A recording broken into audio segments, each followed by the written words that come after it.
अस्सलाम वालेकुम everyone, welcome to day 4 of my Karachi trip. आज मैं जा रहा हूँ जी बहावलपुर से कराची और सुबह अर्ली मॉर्निंग तकरीबन 6 सवा 6 बजे और यहाँ से मैं निकल रहा हूँ। यहाँ से तकरीबन मुझे लगेंगे 12 घंटे, जो मुझे ट्रैफिक बता रही है। गूगल मैप बता रहा है कि 12 आवर्स की ड्राइव है। बीच में मैंने रुकना है सखर में, 1-2 जगह देखनी है। तो जी अभी यहाँ से निकलते हैं, नाश्ता रास्ते में ही करेंगे कहीं। अभी आगे इसके बाद कच्चे का एरिया शुरू हो जाता है, तो कच्चे के अगर आप अपने दोस्तों से मिलना चाहते हैं तो मुझे कमेंट करके ज़रूर बताएं। बिस्मिल्लाहिर्रहमानिर्रहीम। सुब्हानल्लज़ी सख़्खर लना हाज़ा व मा कुन्ना लहू मुक़रिनीन व इन्ना इला रब्बिना लमुनक़लिबून। निकलते हैं जी अब बहावलपुर कैंट से। बहावलपुर शहर से हम निकल आए हैं जी और 370 किलोमीटर है यहाँ से सखर। कोई 4-4.5 घंटे की ड्राइव है। सो फ्यूल मैंने मुल्तान में फुल करवाया था, 595 किलोमीटर चली हुई थी। अभी चल गई है 963 और अभी आधी टंकी मेरी बची हुई है। लेकिन मोटरवे पे जाने से पहले इस सेक्शन पे मैं मोटर फुल करवा लूँगा। अभी एक अटक का पंप है मोटरवे पे, जो उसकी अप्रोच रोड है, उस पर चढ़ने से पहले तो देखते हैं कि कितना फ्यूल पड़ता है यहाँ पे। 8,298 रुपये का 32 लीटर फ्यूल आया है। 375 किलोमीटर किया है जी गाड़ी ने 32 लीटर फ्यूल में, मतलब 11.7 की एवरेज दी है। आई थिंक ये कम इसलिए हुई है कि मोटरवे पे कल आते हुए स्पीड थोड़ी ज़्यादा थी और उसकी वजह से।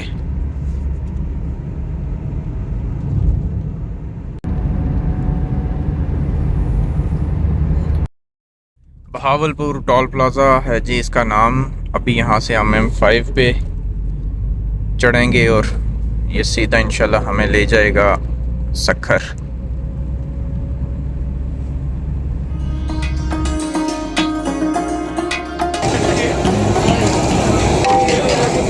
आजा भैया, आजा, फ्रेश दूध की चाय, फ्रेश दूध की चाय।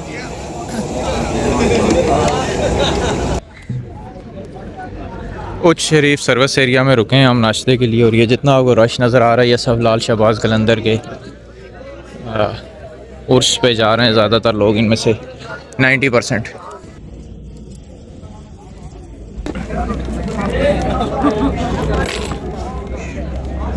अभी हमने जी नाश्ता मंगवाया है सखर उच्च शरीफ रेस्ट एरिया में।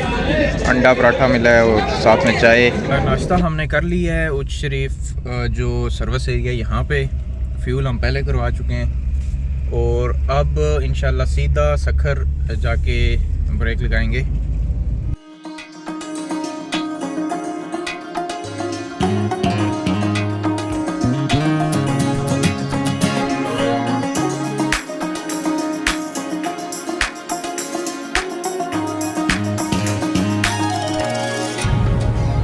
अभी हम गुजर रहे हैं जी राजनपुर जो इंटरचेंज है वहाँ पे, और सखर अभी भी 221 किलोमीटर है।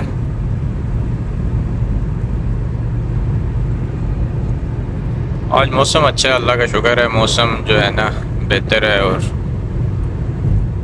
धुंध भी है थोड़ी, लेकिन ये है कि बादल हैं, धुंध है, उसकी वजह से गर्मी बिल्कुल नहीं है।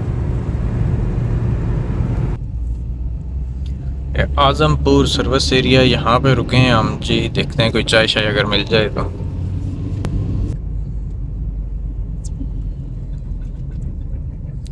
अच्छा, यहाँ पे भी सारी वही गाड़ियाँ ज़्यादातर खड़ी हैं जो उस पे जा रहे हैं लोग।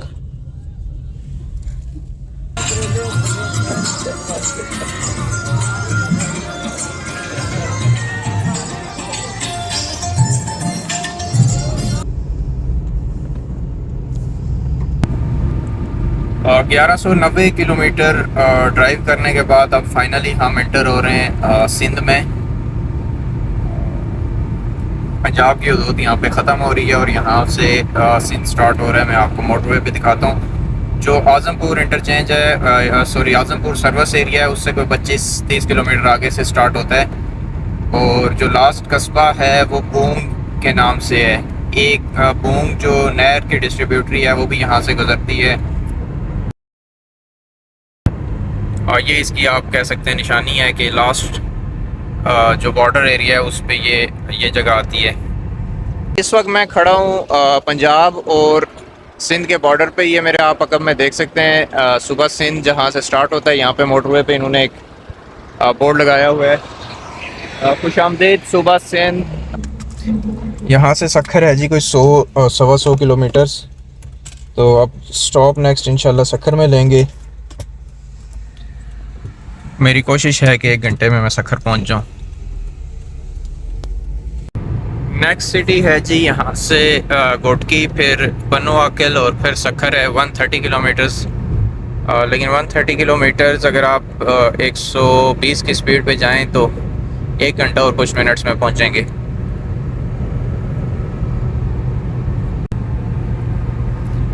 आप जब भी मोटरवे पे ट्रैवल करें, स्पेशली अगर फैमिली के साथ हैं, तो फ्यूल टैंक अपना हमेशा फुल करवा के मोटरवे पे एंटर हों। हाफ़ टैंक हो तो उसको दोबारा टॉप अप करवा लिया करें। टायर्स के प्रेशर चेक कर लिया करें। और स्टेपनी जो है वो अक्सर लोग इग्नोर कर दिया करते हैं, उसको भी देख लिया करें, वो भी बेचारी इसी गाड़ी का हिस्सा है।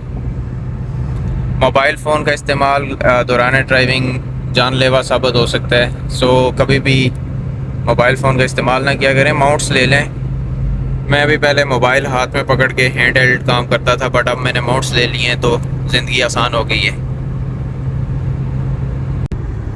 अच्छा जी, फाइनली मैंने 300 किलोमीटर ड्राइव करने के बाद ड्राइवर चेंज किया। थोड़ी देर के लिए मैंने कहा रेस्ट करते हैं और थोड़ी सी वीडियो बनाऊं।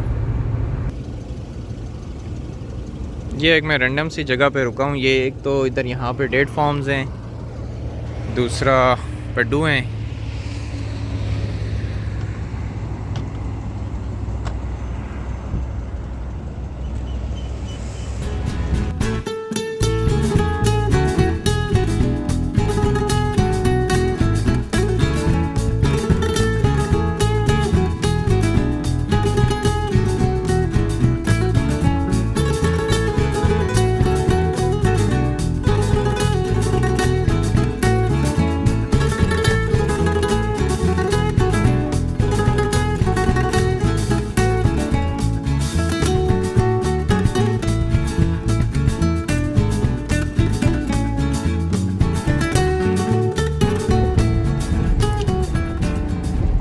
चलें जी, M5 ख़त्म हो गई है। अभी सखर का जो इंटरचेंज है वो आ गया है। इससे आगे आपको नज़र आ रहा होगा काम तो चल रहा है, बट अभी मोटरवे की कंस्ट्रक्शन यहाँ से लेके हैदराबाद तक कंप्लीट नहीं हुई। सो ये वाला सेक्शन बीच में रहता है, ये हमें करना पड़ेगा नेशनल हाईवे से। और अभी N5 जो है नेशनल हाईवे, उस पर मैंने चेक किया है तकरीबन 50 मिनट्स का ट्रैफिक जैम शो कर रहा है। सो एक और मैंने अल्टरनेट रूट लिया है और देखते हैं क्या बनता है इस रूट पे। यहाँ से आगे हैदराबाद तक हमें नेशनल हाईवेज़ पे सफ़र करना पड़ेगा। और इसकी अच्छी बात, इसका फ़ायदा ये होगा हमें कि हम सिंध का जो सिंध के जो देहात हैं वो देख सकेंगे। अच्छा, लिखा हुआ है M tag with balance only, और उसके बावजूद सारे कैश लेन वाले लोग इसमें गए हुए हैं। Rohri toll plaza, Bahawalpur interchange से रोहड़ी इंटरचेंज तक मेरा लगा है जी 850 रुपये का टोल। असल में कैश वाले जो होते हैं वो आ जाते हैं इसके बीच में, M टैग वाली लेन में, उसकी वजह से सारा इनका सिस्टम ख़राब हो जाता है। वेलकम टू सखर का बोर्ड लगा हुआ है सामने, बहुत ज़बरदस्त। रोडी इंटरचेंज से नीचे उतर के अगर आप N5 नहीं लेते और कलकानी देवी मंदिर रोड लेते हैं तो आप इस एरिया में पहुंच जाएंगे। ये मेरे लेफ़्ट साइड पे जो आपको नज़र आ रही है ये मोहम्मद बिन कासिम की है। बाकी हिस्ट्री में इसकी बाद में बताता हूँ आपको। मैं तो ट्रैफिक जाम के से बचने के लिए इस एरिया में आया था, गलत रूट लिया, बट इसकी वजह से एक हिडन हिस्टोरिक जगह देखने को मिल गई है मुझे। इस एरिया को अरोड़ वैली कहते हैं और सखर का तकरीबन सखर से ये 8-10 किलोमीटर दूर है। किसी ज़माने में ये सिंध का कैपिटल हुआ करता था और हिंदू फैमिलीज़ का यहाँ पे रूल था। कलकानी देवी जिसके नाम से इस एरिया में एक मंदिर भी है, इस एरिया की एक रूहानी शख्सियत थी और जिसने राजा दायर के साथ मिलकर मोहम्मद बिन कासिम के साथ लड़ाई की थी। और ये वैली जो है राजा दायर की बर्थ प्लेस भी है और यहाँ की रॉक फॉर्मेशन इंतहाई खूबसूरत है और उसकी वजह से ये एरिया वर्थ विजिटिंग है। मैं तो रास्ता भूल के आया हूँ, लेकिन मैं आपको रिकमेंड करूँगा कि आप ज़रूर इस साइड पे विज़िट करें अगर आप इधर आते हैं बाई रोड, अगर आपका इस एरिया में चक्कर लगता है। अभी जो सामने आपको नज़र आ रही है इसको रोड रॉक कहते हैं और ये इस एरिया की सबसे खूबसूरत और आइकॉनिक रॉक फॉर्मेशन है। इसको अगर आपको नज़र आ रहा होगा ड्रोन शॉट्स में भी मैं आपको दिखाता हूँ, बीच में से कट लगा हुआ है, दो हाफ्स में डिवाइडेड है और मोस्ट प्रोबेबली ये किसी अर्थक्वेक की वजह से हुआ है।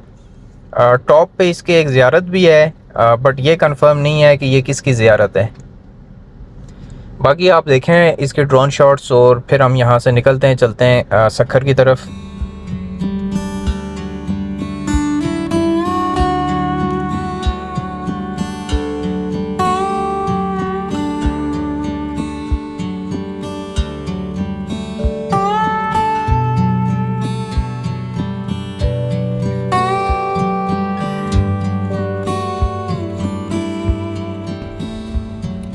इस तरह के यहाँ पे आपको पुराने कब्रिस्तान भी मिलेंगे और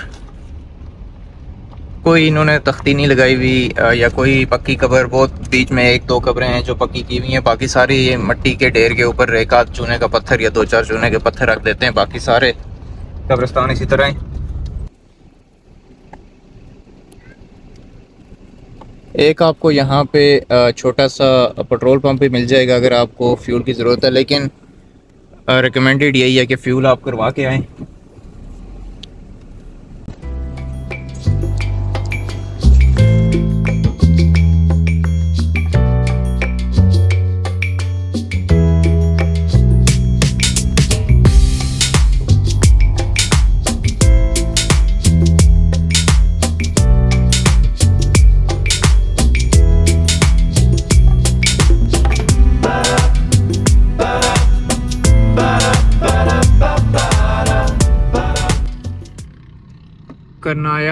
कनाया लाल कॉटेज है जी, 1934 में ये बिल्डिंग बनी है।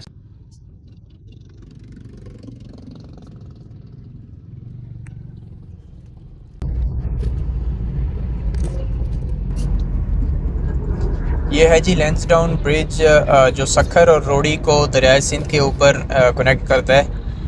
19th सेंचुरी में ये बनाया गया था 1889 में और 19वीं सदी का ये सबसे लंबा सस्पेंशन ब्रिज था। और इस ब्रिज की ख़ास बात यह है कि इसमें पिलर्स कोई नहीं है, इसका ये जो स्ट्रक्चर आपको नज़र आ रहा होगा इसी की वजह से इसको सपोर्ट मिली हुई है और इसी की वजह से यहाँ पे लोकल्स जो हैं इसको कैंची वाला ब्रिज भी कहते हैं।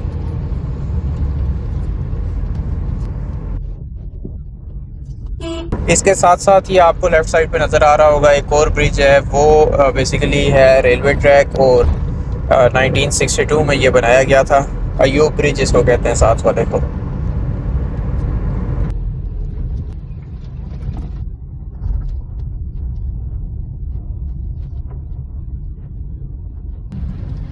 ये अभी हम बखर वाले आइलैंड से जा रहे हैं पार सखर की तरफ,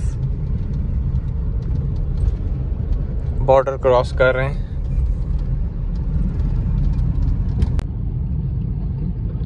जो ही आप बखर टू सखर वाला ब्रिज क्रॉस करेंगे, छोटा ब्रिज अयूब ब्रिज के बाद, तो आपको एक शार्प राइट टर्न लेना पड़ेगा। शार्प टर्न लेने के बाद आपने इस ब्रिज के नीचे से राइट हो जाना है और दरिया के साथ साथ आगे जाना है। अच्छा, अभी मैं जा रहा हूँ साधु बेला मंदिर की तरफ, तो ये उस तरफ जाने का रोड है।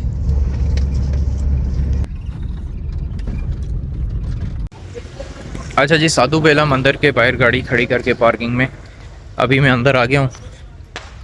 चलते हैं, यहाँ से बोट लेनी पड़ेगी और बोट पे पार जाएंगे। देखते हैं, पता करते हैं कि बोट के क्या चार्जेस वगैरह हैं, वो भी आपको बताते हैं।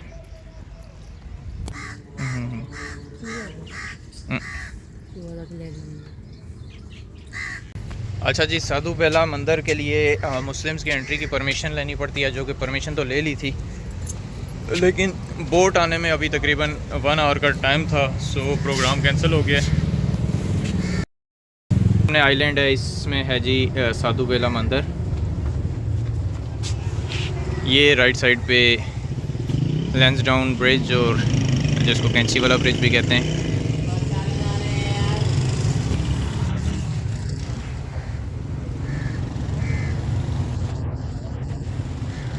हमने अभी आगे काफ़ी दूर जाना है, इसलिए यहाँ का प्रोग्राम मैंने कैंसिल कर दिया। अब सीधा यहाँ से निकलेंगे इंशाल्लाह कराची के लिए।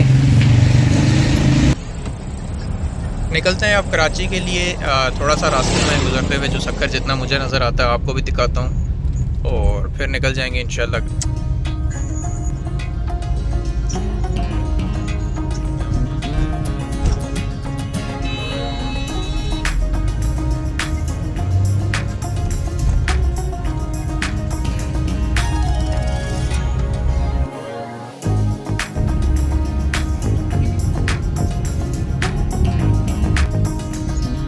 I love Sukkur.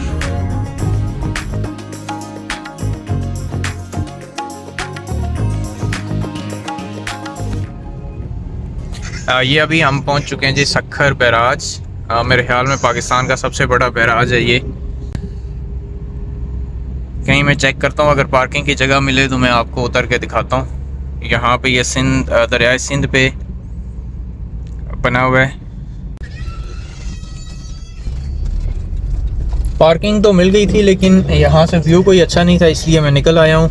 अभी एग्ज़िट लेते हुए आपको मैं ब्रिज के ऊपर से दिखाता हूँ। चलें जी, सक्खर को अल्लाह हाफ़िज़ बोलते हैं। सक्खर बैराज से हम एग्ज़िट ले रहे हैं, अब सक्खर शहर से बाहर निकल रहे हैं। सक्खर शहर वैसे मैंने कोई इतना एक्सप्लोर भी नहीं किया, क्योंकि जिधर जाना था पहला वही स्टॉप ही वहाँ पे ही नहीं जा सके। और आते हुए भी हमारा सुबह में निकला था 7 बजे, 6:30-7 बजे, और मेरा प्रोग्राम था कि 11-12 बजे अगर पहुँच जाते हैं सक्खर, फिर करेंगे एक्सप्लोर करेंगे थोड़ा सा। बट बहुत लेट हो गए, अभी कराची जाने में 7 घंटे की ड्राइव है। अभी मैं आपको मेरे लेफ़्ट साइड पे आपको नज़र आ रहा होगा सक्खर बैराज। अगर मैं आपको दिखा सक रहा हूँ तो ये सामने इस बैराज में पानी रुका हुआ है दरिया का, दरिया सिंध का। वो गेट्स लगे हुए हैं, आपको ब्लैक कलर के नज़र आ रहे होंगे। 3:30 हुए हैं जी, और बबरलो से हम अब निकल रहे हैं कराची के लिए। सक्खर का एंड है ये बेसिकली। ये आपको ट्रक्स की लाइन नज़र आ रही होगी। ये पता नहीं कहाँ तक बबरलो सारा भरा हुआ है, और ये भी हम बाईपास पे हैं। अभी मैं आपको रोड अपनी गूगल मैप पे दिखाऊँ अगर, तो वो आपको नज़र आ रहा होगा आगे जो ट्रैफिक जैम है। यहाँ से तो हम निकल गए हैं, लेकिन अभी हमने कोई लंच नहीं किया। सो कोशिश करते हैं कहीं अच्छी सी जगह बैठ के लंच करेंगे। अभी अगर कोई इम्पोर्टेंट चीज़ आई तो मैं आपको चलें दिखाऊंगा, अदरवाइज़ यही हैं खजूरों के बाग और नेशनल हाईवे। सो चलते हैं स्पीड में। अब थोड़ा सा मेरी कोशिश ये होगी कि सनलाइट में मैं हैदराबाद पहुंच जाऊं। उससे आगे चलें, एक्सप्रेस वे है, उस पर बंदा ट्रैवल कर सकता है रात को, तो यहाँ पे प्रॉब्लम हो जाएगी। इस टाइम हम बैठे हैं शाम के 5 बजे। एक छोटा सा शहर है सिंध का, गंबट नाम है इसका। सिटी है छोटा सा, बट इसकी इम्पोर्टेंस इसलिए बहुत ज़्यादा है कि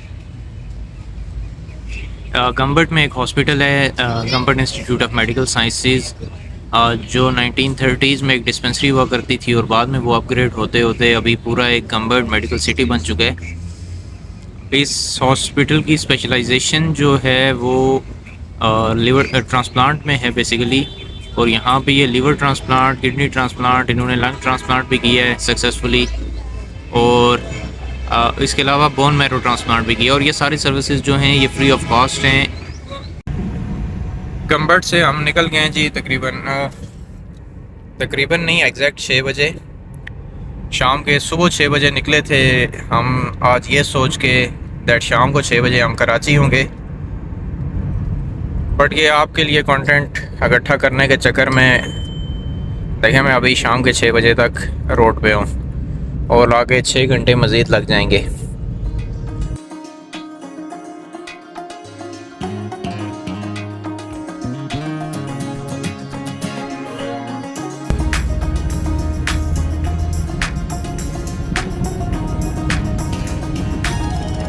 एक कहावत है कि सूरज सवा नेज़े पे आ जाता है, तो वो अगर किसी ने प्रैक्टिकली उसको एक्सपीरियंस करना है तो वो जून जुलाई में सिंध और पंजाब का सफ़र करे, स्टे करे यहाँ पे कुछ 2-4 दिन, उसको समझ आ जाए कि सूरज सवा नेज़े पे कैसे आता है।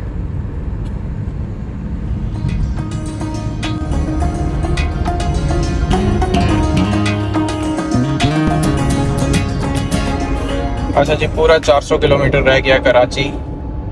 6 घंटे और 5 मिनट में इंशाल्लाह पहुंच जाएंगे। और डे फर्स्ट से जिस वक्त से मैंने जर्नी स्टार्ट की है, मैंने 1400 किलोमीटर गाड़ी चला ली है, 1412 किलोमीटर। और इसमें हम फैसलाबाद गए, मुल्तान एक्सप्लोर किया, उसके बाद बावलपुर, चोलिस्तान, सक्खर, और अभी ये यहाँ तक पहुँच गए। और कम्बिट और रानीपुर बल्कि मैंने क्रॉस किया थोड़ी देर पहले।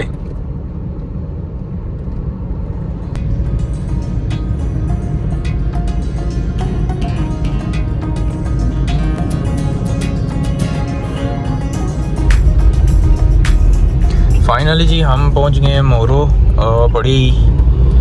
बड़ी ही गंदी ट्रैफिक है सक्खर से लेके ये हैदराबाद तक की। आई गेस ये मोरो तक ज़्यादा गंदी हुई होगी, आज ज़्यादा रश था इसलिए कि उर्स है शहबाज कलंदर का, तो उसके लिए तकरीबन मैंने हज़ारों के हिसाब से गाड़ियां देखी हैं जो लोग जा रहे हैं वहाँ पे। उर्स तो 19 को है, बट आज ही लोग जा रहे हैं, शायद कैंपिंग करेंगे, कैंप लगाएंगे अपने अपने, तो उसकी वजह से रश बहुत ज़्यादा था। क्योंकि यहाँ से उसके लिए 7 शरीफ के लिए रास्ता यहाँ से अलग हो जाता है मोरो से। ये इंडस रिवर क्रॉस करके अभी हम जामशोरो डिस्ट्रिक्ट में एंटर हो गए, और वेलकम बोर्ड पे लिखा हुआ था, welcome to the district of history, culture and education. अब जामशोरो की लिटरेसी रेट कितना है ये मैं गूगल करके फिर आपको बताता हूँ।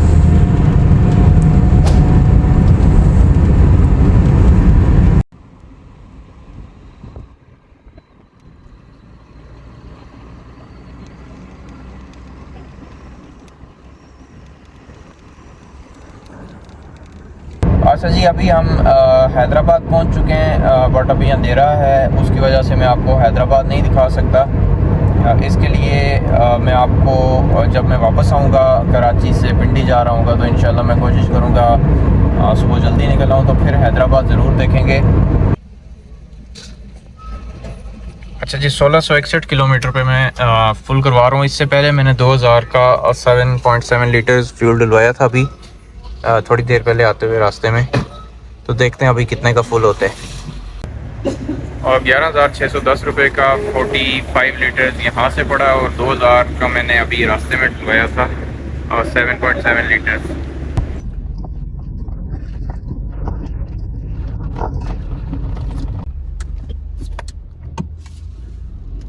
Welcome to M9। ऑफिशियली जी M9 पे हम एंटर हो गए, और इंशाल्लाह 1.5 घंटे में हम होंगे कराची।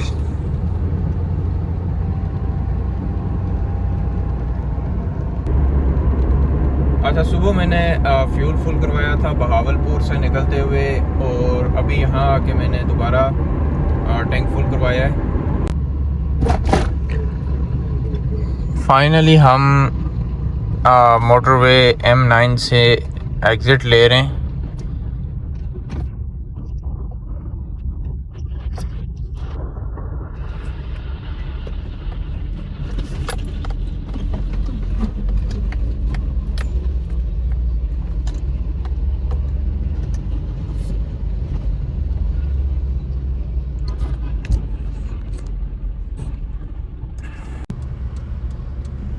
फाइनली जी 1775 किलोमीटर ड्राइव करने के बाद हम कराची पहुंच चुके हैं। So welcome to Karachi.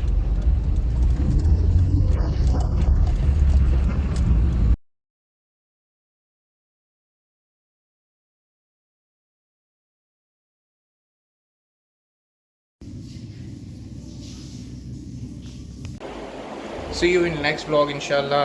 Till then, Allah Hafiz.